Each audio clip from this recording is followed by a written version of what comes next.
Well, hello. Welcome to the Kingsway podcast. That's different. It's a new year. It is a new year. It's a new year. It's a new year. It's a new us. And us that's going to regularly post episodes. We are. It's a new year. It's a new year.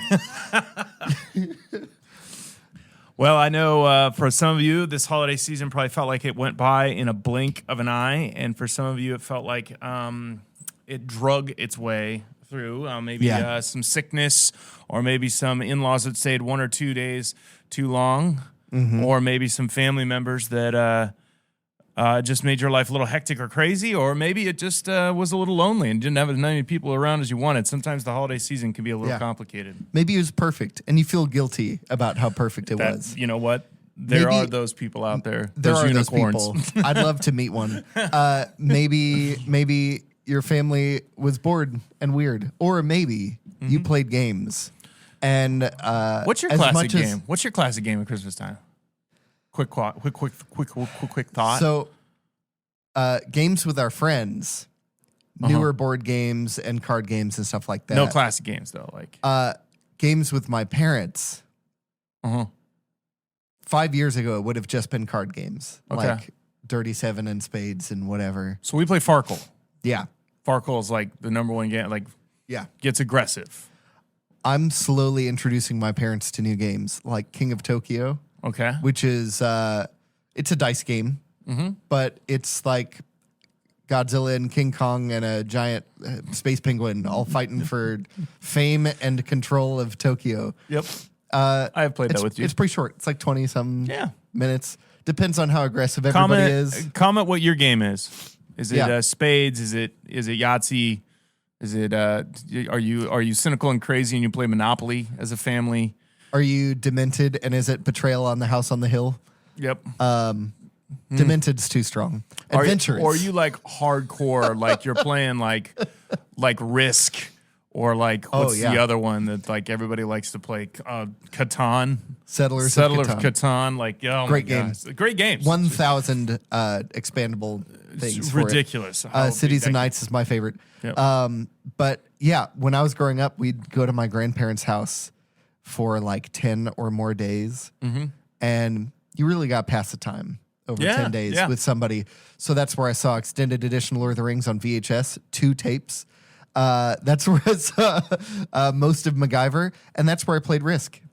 And the games would usually cross from one day into another. Oh, I used to play Risk with some friends on the old school board with the actual like cannons and figures, and the horses. Yes, and it would literally, we'd have to like save it in his closet and then come back and play it like later because we couldn't. It was always like we were stuck in Egypt, like that.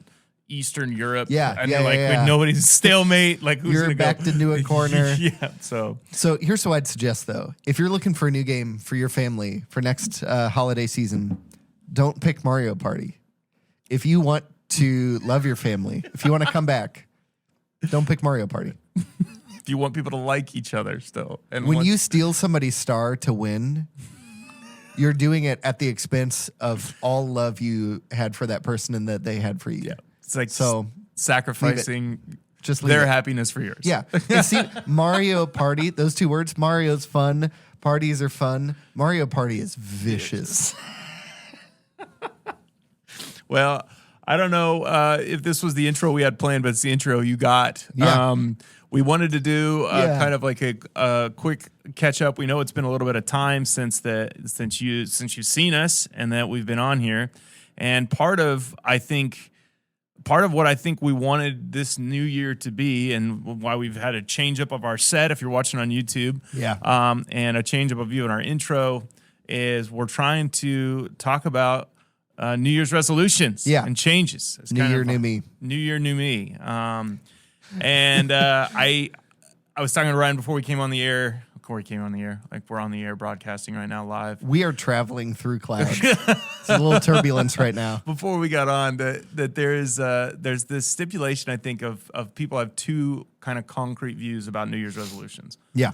And they maybe have floated back between them, or maybe they've just landed in a camp and that's where they've stayed for a very long time.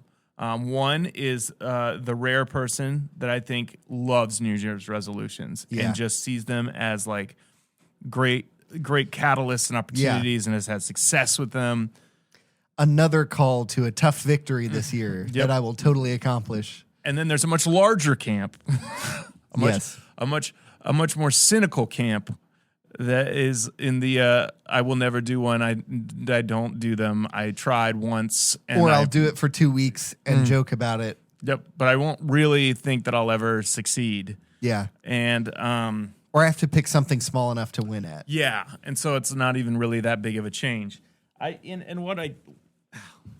somebody that I think likes challenging myself, likes seeing myself get pushed, but also not like being forced to do it or like being manipulated to do it. Don't you tell me? Like I want to do it on my own terms. Don't you ever put me in a situation. I've had a very love-hate relationship with New Year's resolutions. Yeah. Because there's been times where like I've just decided and I've just like crushed it. I had a year where I didn't drink calories, not a single calorie in a whole year. I had black coffee, unsweet tea, and water a whole year. And I went cold turkey off of like sodas and alcohol and like everything for a whole year. And that's probably been eight or 9 years ago. And I remember like being like, I have that? Like I have that superpower? Like, I can do that anytime I can do that. Yeah. And then the following, like maybe 3 or 4 years ago, I did no pizza for January. It was amazing. Hardest thing I have ever done. And then I immediately went and visited my brother in February to New York. Yeah. And I had 17 slices of pizza in one weekend. I was like broke that. That's great. And I remember thinking I was going to go longer. Like I was like, I'll go a whole year without pizza. And I was like, nope, I am going January because we planned this trip. And I am not going to New York City and not having pizza. So let me just, I guess here, leave a comment. I want to know what you guys' thoughts are. Maybe send Ryan a vicious email of why this is an unnecessary attack on your lack of drive for New Year's resolutions, because we're about to open the can and talk about this. Yeah, every time I think about New Year's resolutions, I think about that scene from The Office where Ryan is like, he's trying to be a new person, but what he's doing is just saying, the old me hurt all you guys and committed those crimes. I can't blame the new me for it, and just like weaseling his way out of consequences. And so he like makes Kevin super mad about it, and Kevin microwaves his sunglasses and melts them. They're like Vipers or Ray-Bans or something pricey. And he's like, sorry, the old Kevin did that, and I can't be responsible for what the old Kevin did. And he's just like so grumpy about it. It's so good. Well, and I think this is an attempt at a healthy conversation. Yeah. There are a bunch of bad ways to do it. And I hope that that's what this is, because we just started a new series. If you're watching this up to date when this comes out, or listening, we just started a new series called Lynchpins, and it's a attempt on Sundays to start a conversation around some small changes that can lead to big connections with God, or big impacts with God. And so it's the spiritual side of things. But before I make that real connection to the spiritual side, I want to talk about what I've learned and what I've seen and what I feel like is helpful when people grow. And really what I feel like New Year's resolutions are about is growth. And that's why sometimes it's hard, because I think the older you get, you realize the harder it is to grow. We get kind of stuck in our ways. Growth comes through like pain and consequence, like, oh, I shouldn't have done that, or like I shouldn't have gone to Verizon and trusted everything they said, because they lie sometimes. The prices went up when they said they wouldn't, or whatever. And so, or you put the wrong tires on, you forget to rotate the tires, whatever lessons you learn, they seem to come through pain and consequence of like, oh, I'm ignorance, misinformation, laziness, whatever. I feel like the older you go, the more you're just like riding the wave of growth, not actually intentionally choosing paths of growth. Yeah.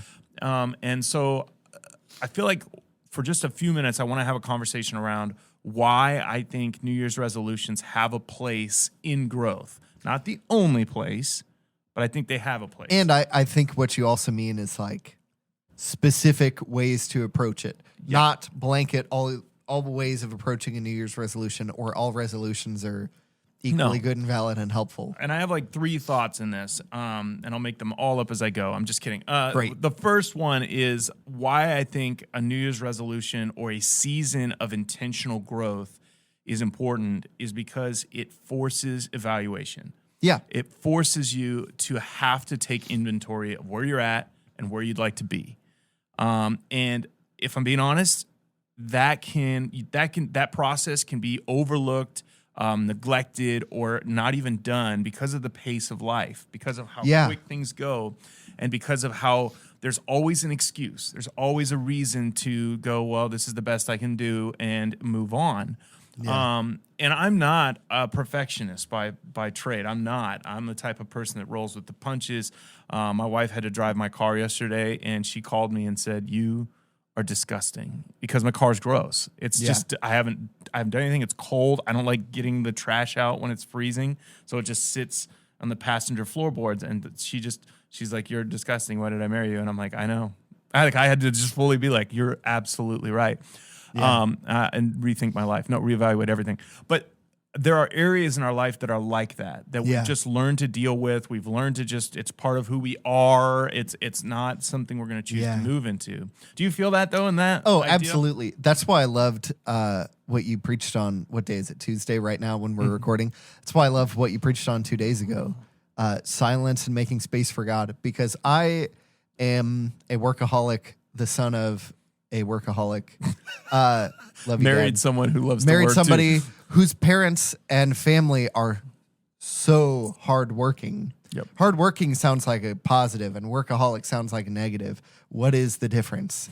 So boundaries. Yes, but like we both come from some families with workaholic tendencies. Yeah, let's say it that way. Yeah, and so like I can find myself going full days, if not a week or more, without stopping to think about something. It's always just, there are no wants, there are only needs. Yep. Every step I take is to put out a different fire somewhere. Yep. And I don't even have kids. Yeah. I have the most chill dog in the world. Yep. I can still, we value busyness and we see it as a sign of honor. So busy this weekend. Why do we feel better about that person and not like, why didn't you just like delegate? Why didn't you make time to rest? We just like have this innate honor for somebody who's busy.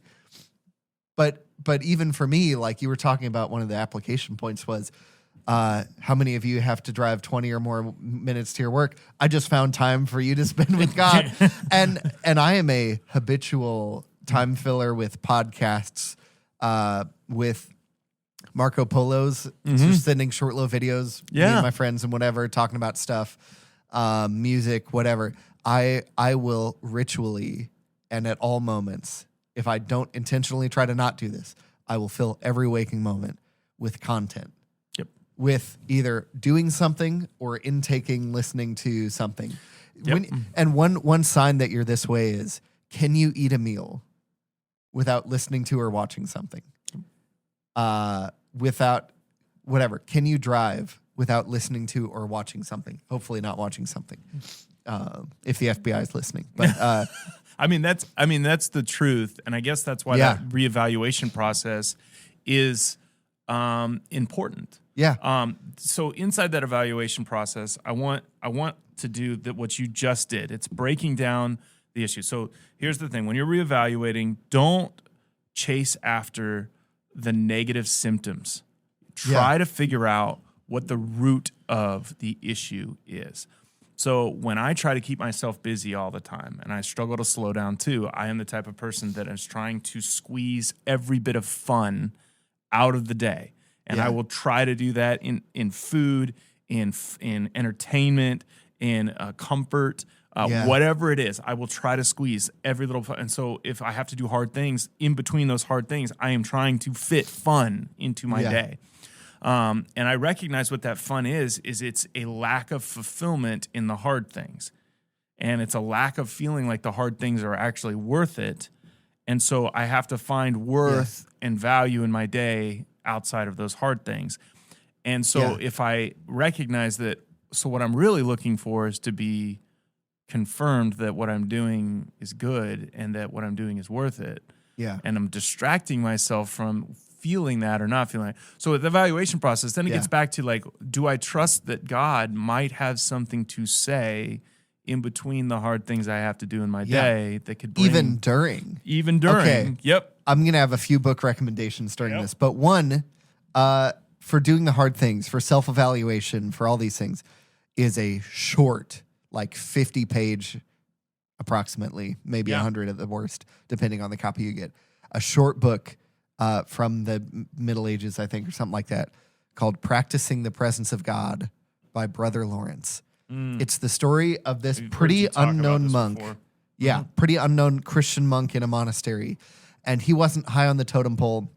So some of the way monks work is they pray at least 3 times a day, if not 8, following the daily office. And so he would do his 8 times of prayer a day. And then monasteries where monks go and live would also do chores to keep up the monastery and then do labor to produce stuff to pay for the monastery, to pay for the food they're getting and the whatever. So a lot of monasteries were known for like brewing alcohol and making mead and whatever, and making clothing and making whatever. But Brother Lawrence, his chore was doing the dishes.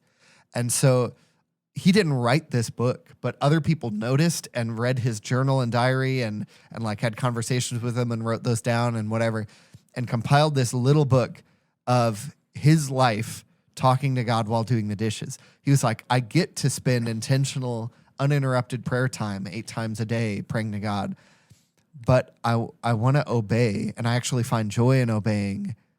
1 Thessalonians 5:16 or 17. Pray continuously. Yeah. He was like, I don't have to be reciting a prayer. I don't have to be on my knees or hands folded or eyes closed.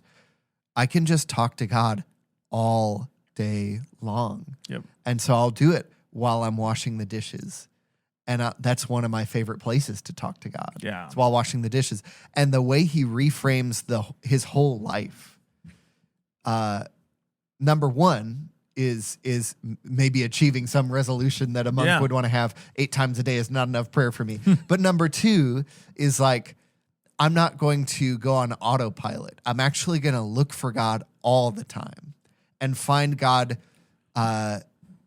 find little like pockets of joy from the Lord in some of the most menial, seemingly useless tasks. Not useless, but just like grueling and yeah. So the first thing is evaluate.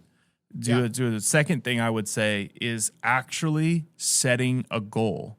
Yeah. And what I mean by that is tangible, concrete. And a lot of times when we do an evaluation, we go like, wow, I'm unhealthy. I need to get healthy. Yeah. And that's the goal. And that's a horrible goal.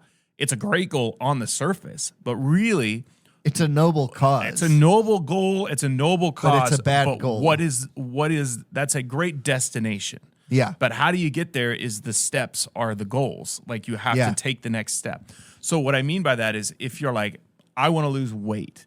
You're like, I want to be 200 pounds. Or I want to be 150 pounds. Cool. What's your goal for this week? You know what I mean? Like, what's your goal for tomorrow? And we know that's true, but like when you set a New Year's resolution, oftentimes people are just like, I want to quit this. I want to stop that.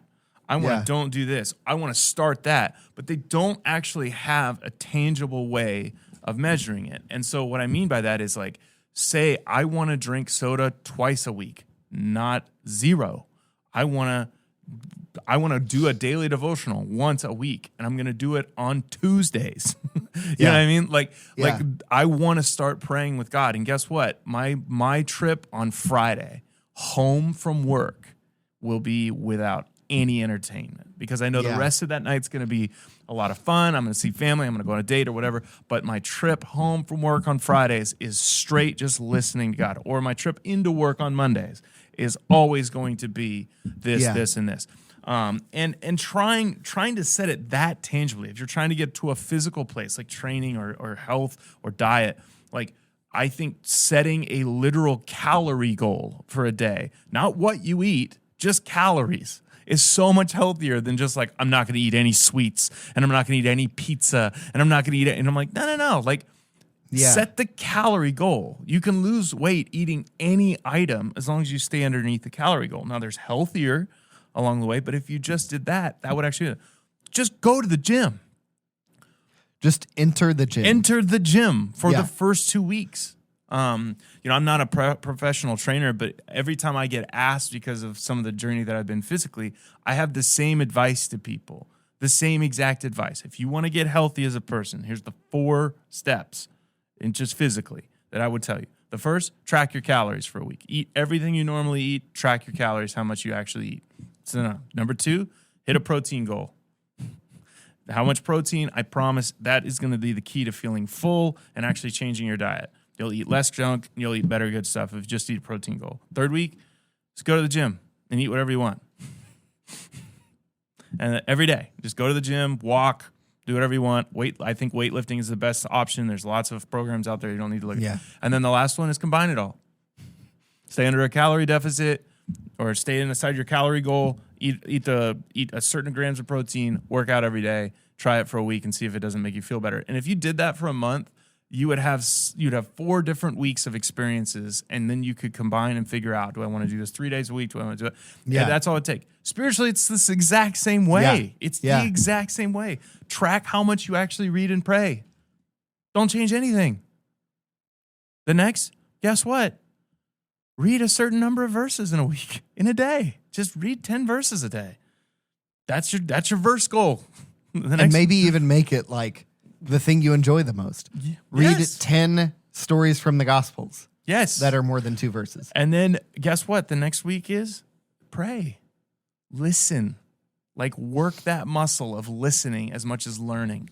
I believe listening from the advocate, the Holy Spirit, is actually probably a primary muscle that we keep as a secondary often, where we like go and try to head knowledge ourselves. And then when we can't get it figured out in our head, we're like, well, I guess we'll go to the Holy Spirit and see if he's got any thoughts. And I'm like, I think that's backwards a lot of times. And so it's like, put that in. And then the last, just like put it all into practice. Like go through your normal day, eat your verses, listen and learn. And then guess what? I think your spiritual life would just improve, but you need tangible goals in order to do that. So that's number 2. You feel that process? Whenever I even quit drinking calories, the goal was I can drink these 3 things. The goal was not I can't drink all of that. The goal was I can have and guess what? I had black coffee with a cinnamon roll a lot, but it wasn't breaking my goal. That was my new normal. And guess what? Then I didn't get a cinnamon roll every time. And it wasn't because I didn't want a cinnamon roll, it's because I liked the black coffee better than I normally did. And it was just setting a tangible thing where you're not being so hard on yourself and you're not tearing yourself down because you're not reaching the mountaintop. And the first week of doing it really starts to help you feel successful. This is a video game analogy, so I know you'll appreciate it. I love it so much. We may have a bunch of people who won't get this. Hopefully enough of you will, even if it's just like a phone game, even like a bunch of Tetris apps and other stuff like that will try to do this to you. But there's a thing in video games nowadays, including phone games, whatever, called DLC, downloadable content. And it is a cheat almost all the time. It's usually that you could earn something the normal way or you could play the game the normal way. But if you just give us $15, you can earn this thing earlier than if you would have just worked for it. And a lot of people, I bet, when they first hear the linchpins thing or the motto, whatever, they're like, okay, these are the 3 silver bullets that will help me spend $15 to get the stuff. Even again on like a Tetris or a Sudoku app, it's like, oh, you need more hints. Give us $10 and we'll give you 100 hints in Sudoku. It's like, how about you just slow down and play it the normal way? I bet people when they heard linchpins, at least the first time, at least for a moment, were like, these are 3 silver bullets. If I just lean more on my left foot than prayer and Bible. And it's like, these are the 3 factors you need to invest in. And it might cost you some struggle and some effort. And that's, I think, but just investing in the right places rather than here's the cheat. And I think this leans in so where you're like setting the table up for me, and I love it because the last one that I want to say that, the first one is evaluate. The second one is have a goal that's tangible, concrete, and steps to get there. And steps, one more thing I want to say before that. Yeah. Which is just another example of this. I don't know how true this is. I heard it somewhere at some point. I'm sure it's 100% very true. Very true. There was a guy destroy us in the comments who was running marathons and was like stepped into the marathon scene, not super well known, and then just started beating everybody. And I think he's from Japan maybe, and they asked him how he did it, and they tracked him and whatever, and he said, "I'll go to the place where the marathon is held, the exact route, and instead of how long is the marathon? 26.2 instead of my goal being 26.2 miles, I will find at every turn, every half mile, a marker. So I will have 52.4 mile markers. And instead of thinking, I have to get 20 more miles, he'll think, I have to just get another half mile. He'll get to that marker, and then he'll think, I just have to get another half mile to this next one. Yeah. And he sets 55 if you round up, 55 goals to get the same place that other people would set one goal for, or two, the water in the middle or whatever. He would set 55 goals, and like the brain science behind that, he would be able to run so much further and faster without the like dread of how far he had to go. Yeah. Dude. And so here's the thing that everybody, this is going to be one of the most powerful things if you implement it and trust it. And it is also one of the most simplistic things to overlook. And it is also one of the hardest things to trust.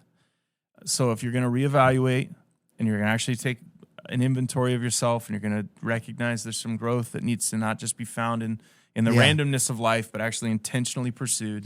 And then you're going to make tangible goals, set them at an appropriate level that can be reached so that it can reinforce to the next one. The thing you have to do is do it consistently. Yeah. And there is no cheat code for that. Yeah. There's no way around that. There's no way to get the results of it without it. And I know that's always the hardest thing when you start because you're like, I don't know, I did it yesterday, but can I do it today? And I'm telling you, the rewards on the other side of consistency are the game changers. They are the thing that you're looking for. They're the results you're seeking. They don't come any other way because transformation takes consistency. It takes you walking out your goals tangibly over time to see the changes that you wanted when you reevaluated. And if you want what other people have, you have to do what it takes to get where other people are. And I know I've seen that in the gym constantly when people are come up and they're like, how did you lose, 80 pounds? And they're looking for the linchpin. They're like, what did you do? And I'm like, where do you give the $15? I've been here on New Year's. I've been here on Christmas Day. I've been here on Thanksgiving. I've been here on my birthday. I go every day, and I'm not waking up looking for an excuse. I'm actually sad when I don't get to go. Yeah. And it's not because I'm some gym bro now. It's because that has become a part of who I am. It's changed into who I am. So I don't go for the results. I go because that's how I see myself. And I know that's like a physical example, but it's the same way spiritual. You want to treat people more kindly. You want to be nicer. Get God in your life. That's the fruits of the Spirit. I didn't mention this to you, and I should have, and I want to send you the whole thing. I'm not going to mention the comedian's name. Yeah. He used to be a Christian. He used to be a youth pastor. Yep. I know you're talking about. And he was on a podcast recently with some other comedians who I don't think have ever really been in church or Christians in any identity way. And he was talking about his experience with the evangelical church and all this. And honestly, most like the church across all time. Yeah. But like that's specifically where he was. And he said the thing that threw him out of the church for a long time. And now I can't really tell, but I think he's got some he's fighting back. Not reformed, but deconstructed, reconstructed spirituality. Is he said that people see the fruit from truly holy people, the fruit of the Spirit, the fruit from being with the Spirit, love, joy, peace, patience, kindness. And they see the fruit as the thing that keeps them inside the church, the thing that keeps them from getting kicked out. So they just approach the fruit. Less desire to like be an alcoholic and numb the pain that way. Less like material desires and whatever. They still have those. They just lie about them. And they try to cover themselves in the fruit like Adam covered him and Eve covered themselves with the fig leaves. If I just cover up my truly wicked heart and mind with this fruit that I just acquired, then I'll be a good Christian. That Jesus just wants me to stop doing all the bad stuff. And he said that's the reason that Christians seem phony, is not because like they are really spiritual, but you know, they're so much different than the world. He said there are some people like that, but most of them are just like hiding their true intentions and their real humanity, the way God made them and the real sinful state they're in. They're just hiding that with good fruit that they, and it's like fake good fruit too. Oh yeah. It's like spray painted cardboard good fruit. So that's how it feels when you go to the gym, Ryan, and you don't, and you wear the gym stuff and you do all the gym stuff, but then you don't lift anything. Yeah. You don't actually work out. Or you do all that just to walk on the treadmill, no incline for 15 minutes and then go home. Well, but then you can tell everybody you went to the gym. Yeah. And then you can cover up that you didn't really Post do pictures about the anything. gym. Yeah, you didn't do anything. Yeah. And I think in my mind with a diet, it's the same thing. Take a picture of what you say you're eating, but then you just go into the other room and you eat whatever you want. You know, what we're talking about in linchpins is very similar. It's about inner transformation. Yes, and I think is one of the things. One of the things I started with was talking about this idea in Timothy, where it's like physical training is good, but godliness is actually something that transfers to every area of your life. We're trying to be godly, and that word "godly" is what I was breaking down. And it's what he's talking about as well. It's we think godliness is I have to put on the God stuff. Yeah, like I got to do the God list in order to look godly. And the truth of it is, no, godly only comes from being in godly presence. Yeah. Being in his presence is what ends up changing us. Have you ever hung out with somebody that is richer than you, healthier than you, smarter than you? Have you ever hung out with somebody that has a better marriage than you do and is a little bit further ahead of you in life and wisdom? What happens? You are elevated. You grow. You are challenged. You are forced to evaluate. You can feel insecure and you can recognize, I don't know as much. It is infinitely more when we spend time with God. And the growth process, though it is challenging and convicting, it is so beneficial for every part of our life to spend time with God. And I think one of the linchpins to spending time with God, yes, all the stuff you've said, you've mentioned today on this podcast, all the stuff you've mentioned, and you are going to mention in the series, one of the linchpins is knowing, especially with God, we can know this as a fact, that he is not keeping a list of wrongs like Santa Claus. No. He sees you when you're sleeping. He knows when you're awake. He knows if you've been bad or good. He does. All that's literally true, but that's not who he is. He didn't send Jesus to die for you so you can make sure to know how bad you are and that he's so mad at you. Yep. And so like for some of us, it's just like bad habits, bad timekeeping, time management, bad whatever. But on top of that, for a lot of us, it's like, I bet God would be upset if I came back right now. Yeah. He'd be like, where have you been? So why didn't you care before? Like you're still the same. So I haven't even talked about this yet, Ryan. Yeah. But I want to share it with you because I think this is what we're talking about this week in consistency. I don't want to spoil the whole thing, but you're good. I have had a statement or word that I've kind of had at the center of my life for the last 2 years. I'd not really done it before then. I'd had some times where like I've had a verse. So 2 years ago it was selfish, and it was selfish in the sense of like giving yourself permission to be a little selfish to get healthy. And it was like choosing to not put other people's needs above the need for myself to grow and be healthy. Because you can use other people's needs as an excuse to stay unhealthy if you're not careful. And I just had watched myself kind of break myself over COVID and with 3 kids. And I just took a deep evaluation and I went, I have to get healthy, and it's going to cost, but I'm going to pay the cost. And I'm going to be a little selfish. Now I balanced that out with last year with gratitude and selflessness. Yeah. So just to be clear, I got to the end of the year where I was like, yeah, I can't really do that every year.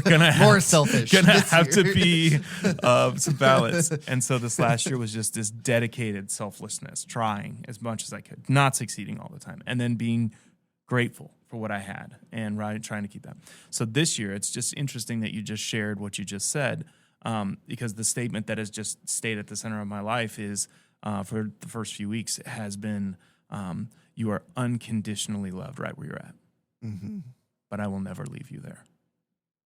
And so the thought is, I have to get alone with God so that I feel that again right where I'm at, and then help myself understand how he's trying to lead me out of where I really am in every area of my life. And I think that has been a comforting thing, where resting with God first is just being met where we're at.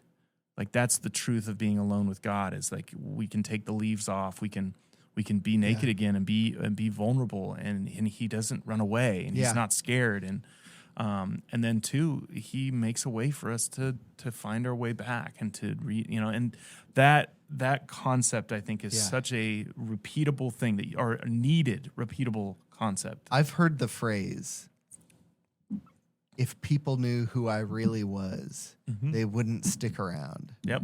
So many times in the past couple of years as a pastor. Also, I've said it. Yep. I'm not I'm not holier than thou. I'm just the loudest learner. That's what I said. Just the loudest learner. That's all it is. Oh, man. My gosh. That reminds me. I'm going to tell the podcast right now, even though I've told you before. But your oldest son, Jace, came into my office like a couple months ago and was just like asking a bunch of random questions. What are all these? Have you read all these books? And what do you do? Like, what do you do all week and whatever? And then out of nowhere was like, I bet my dad earns so much more money than you do. Oh, gosh.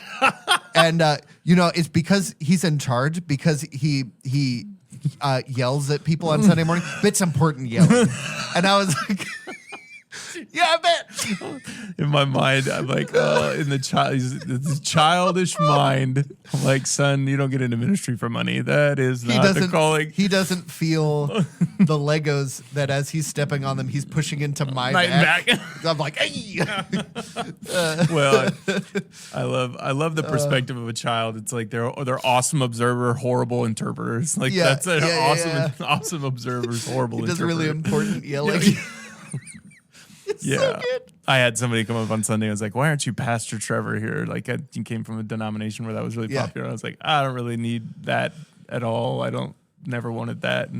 And he's like, so why don't you? I was like, well, I really, when I read the Bible, I feel like we're all supposed to be pastors. Like, I'm not trying to elevate. And I said, and then maybe it's a horrible quote, but General Patton used to say, if you have to give the soldiers your rank, you're not really a leader. And so I'm like, if people don't know I'm leading, then I'm probably just not leading very well. But if they know I'm the leader, then I feel like that's kind of like confirmation. Yeah. I don't need to declare my title all the time. Yeah. And that was when I said it. When I said, and truly, I just feel like I'm just the loudest learner in the room. So they let me talk. Like that's just the loudest learner. This is such a sidetrack. I'm not going to spend almost any time on it. But I just had a conversation with somebody. We were talking about denominations and high denominations and old ones with a bunch of ranks and a bunch of titles and whatever. And this specific denomination talks about how Peter was the first one with the highest leader title in the church. And I was like, maybe, but at the same time, it doesn't seem like any of the apostles in the New Testament are throwing around a title. The only time it comes up is when other people are throwing around a title. Yep. And putting super in front of it in 2 Corinthians. Super and apostles. And Paul's like, I have so much more claim to this than you, and I'm only saying this because you're trying to claim it. But all of our claims are, we saw Jesus. Not, we went to the best school and we did the best stuff and whatever. Yep. He's like, we're the most broken. We've been beat up the most times, and we saw Jesus in person. That's our qualification. That's our qualification. What's yours? You're good at talking? Get out of here. Anyway, that's of that mattered to the content of this episode. Well, I hope this has been helpful to you. And if you've stuck around this long, Mom, I'm so proud of you. And cold start. I know that it can be challenging to start something new and to change. And I know that for many of you that are listening and watching, I hope you'll take on a challenge of at least doing some evaluation, of giving a chance to say, is there a tangible, concrete goal? And maybe fighting through what feels like a hard thing, but trusting consistency to bring the change. I have 2 more book recommendations. Yeah. If you feel lost, or if you feel like I don't even know what goal, or if you feel like my life is a dumpster fire, some places you can go. Number 1, a book that's been on our back shelf for a long time, John Mark Comer, The Ruthless Elimination of Hurry. This is him taking a phrase from Dallas Willard, who's a big psychology, spirituality guy. Yep. May he rest in peace. And just talking about how the hurry in your life is the enemy of your soul. It's keeping you bound in habits and following leaders that aren't good. So your emotions, you've said this a bunch, your emotions are good motivators, but terrible leaders. Yep. Stuff like that. If you feel like you're in that camp, or in my camp, all day is spent taking steps towards the next fire I need to put out. That's a beautiful right book. Here, The Ruthless Elimination of Hurry by John Mark Comer. And there's another book by John Ortberg, Soul Keeping, that is similar to that. My father-in-law loves that book, and I need to read it. And then John Mark Comer's new book just Practicing came out, the Way. Practicing the Way. So, I'm getting it in the mail pretty soon. I literally got it because it's on Audible, so it came through. You jerk. So I'm fascinated. One other one, if you're like, how do I start a habit? How do I make a habit and keep a habit? There's a really good book called Your Future Self Will Thank You. Yep. Something about the Bible and brain science is the subtitle, by a guy named Dyck, Dyck. Sounds profane, but that's his real name. It's a really, really good entry level, you don't have to be a scientist kind of book to read, and to, again, not hacking the system, not cheating, not the DLC model of human growth, but like things that seem to have payoff with consistency and making space for God and the other stuff we're talking about. I have one more book that I could recommend, and it's called The Power of Habit. And it's by a guy named Charles Duhigg. And it is not a Christian book, but it's talking about the neuroscience and the plasticity of the brain and how to actually start a new habit, and giving you mile markers of like 3 days, 10 days, 21 days, and like recognizing like how to break a habit, how to start a new one. And it's a really, really, really good, very easy read and fun book, because a lot of studies and cool stuff in there. Yeah. So, yeah. There's other books we can mention, a bunch by Dr. Jim Wilder, who's a neurotheologian. Yep. Pretty much everything we've been talking about. It's brain science and theology and all that and whatever. Anyway, but yeah, maybe you want maybe any your of that, send New us Year's a habit comment. isn't reading. Yep, send a comment or whatever. There's lots of podcasts out there. There's incredible resources. Again, lean into the Holy Spirit, make room. I think that is important. Yeah. Evaluate with that voice in your head that loves you unconditionally, just doesn't want to leave you there. And let that baby step, that little tangible thing get in your brain, and then just do it consistently and watch God bring the change. So, yep. Hey, thanks so much for listening. And again, we will be back around here in a couple weeks. And New Year, new us, right? New Year, new us. Why new not? Table. Why not us? Yeah. Why not? We could do it. Have a great and glorious day in the Lord. We'll see you later. See ya.